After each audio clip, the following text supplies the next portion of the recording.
Now you're gonna be mixing the soil. If you're planning to mixing the entire bag and using that mix in the next week, you can mix it all together once, which is what we're gonna do. However, if you're only planning to use a little bit of that bag of soil and hold it for a little time, make sure you just mix up what you need to use within that 1 week. So in this video, we're gonna show you how to mix everything together. If you're doing smaller portions, see the link in the description so you can find a recipe of what to do there.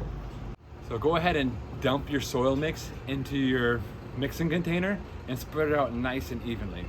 The reason why we want to spread it evenly is because we're about to layer other ingredients on top of it. It's just going to help us to have a more even mix. The next thing we like to do is go ahead and add in our basics, worm castings. For a whole bag of soil, we're going to add 16 cups or 1 gallon of worm castings. We sell them in little brown bags of 1 gallons, but you might have this big green bag. After we spread that out, now we're going to go ahead and add the next thing. This is the main plant food. Depending on what we recommended, you might be using the 624, a 444, or one of the newer varieties that we're developing up. In this size bag, you're gonna use 1.25 cups of the down-to-earth fertilizers, and now go ahead and spread that out evenly.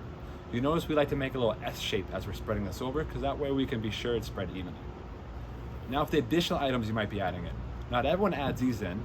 We always do because it gives us that much more bigger yields, faster results, but sometimes people like to start with the basics, which is just the soil, the worm castings, and that main fertilizer.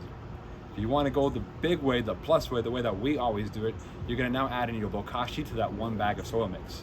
For every bag of soil mix you add in, you're going to add 2 cups of bokashi. Spread that out evenly. Once again, a nice little S shape. Now we got one more item to add left before we start mixing. It's the humic acid. This is going to tie everything together. It's going to make sure our nutrients don't run out, and it's going to really help our root growth, so that way we can develop bigger root systems and make bigger plants.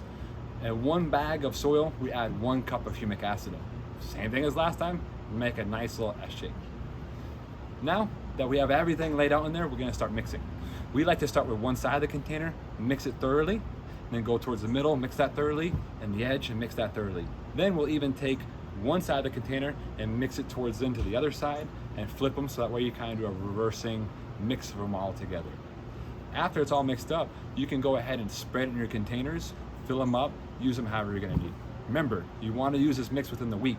If you let it sit for longer than a week, what's gonna happen is your fertilizer is gonna start breaking down, and that fertilizer is meant to give the right amount of plant every single day to your plants.